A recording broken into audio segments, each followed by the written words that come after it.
its kind after the one the European Union has with Japan. And it is the very first green alliance that we have with a European country. Today I'm very happy to announce that we have concluded our green alliance. We are opening a new era of privileged cooperation. It's privileged cooperation on climate action, privileged cooperation on clean energy. We're working on the industrial transformation, on environmental protection. So a lot of topics are under the umbrella of the Green Alliance. It will allow us to move along to the path to climate neutrality side by side, to join forces. Of course, we are building on everything we're working on together already. For example, we will expand our joint work on carbon capture and storage. And we have work ongoing on clean hydrogen and electrolyzers. We are doing this under the European Clean Hydrogen Alliance. But I want to mention 2 points more specifically. The first one is renewables, in particular offshore wind.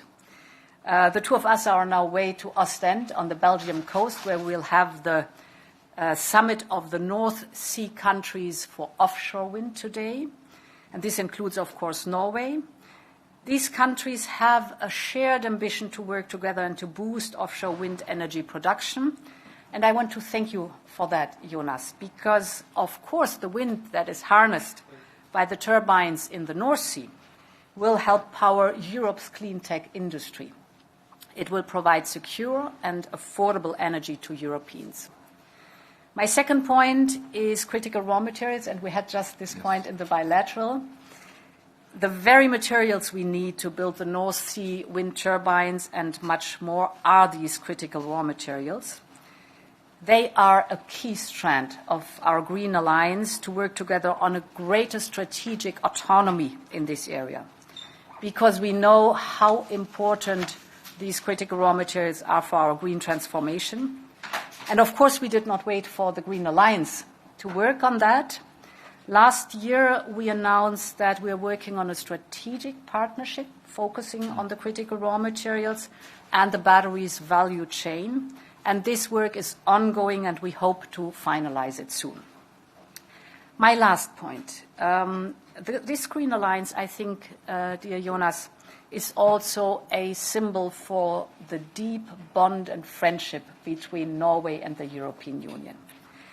A friendship that is demonstrated by the exceptional partnership that we have formed during last year's energy crisis. The energy crisis that has been triggered by President Putin when he cut the supplies of pipeline gas to the European Union. And it was a time where you immediately stepped in and increased your deliveries to the European Union. That was crucial for us to prevent literally blackouts in the European Union.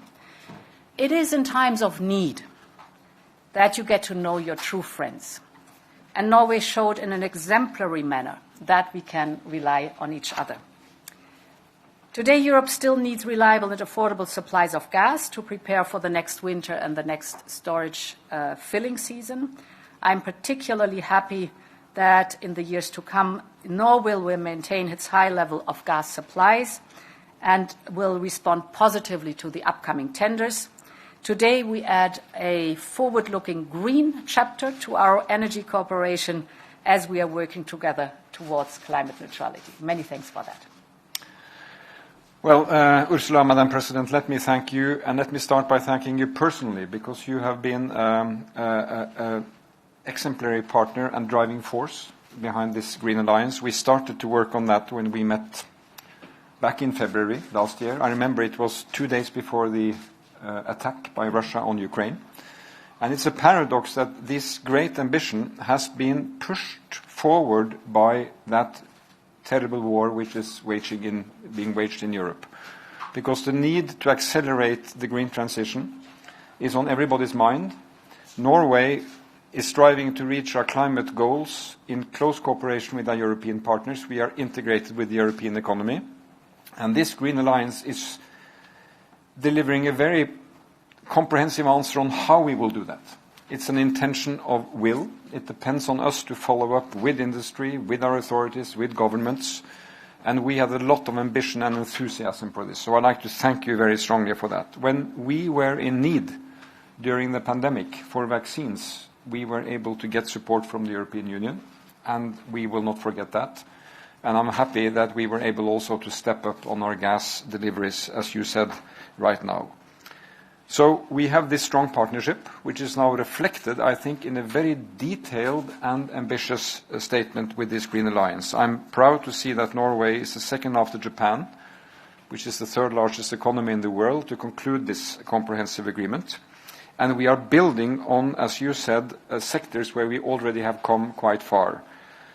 Sustainable raw materials, batteries, we're already moving forward. But here we will move into other very important chapters. Carbon capture and storage. We had not come that far a year ago. Now we have come much farther. And later today I will be with my Belgian colleague to see how Belgium is planning for CO2 export by pipeline, which may end up being stored under the seabed of the North Sea, as we could show you out there at the Troll A platform a few weeks ago.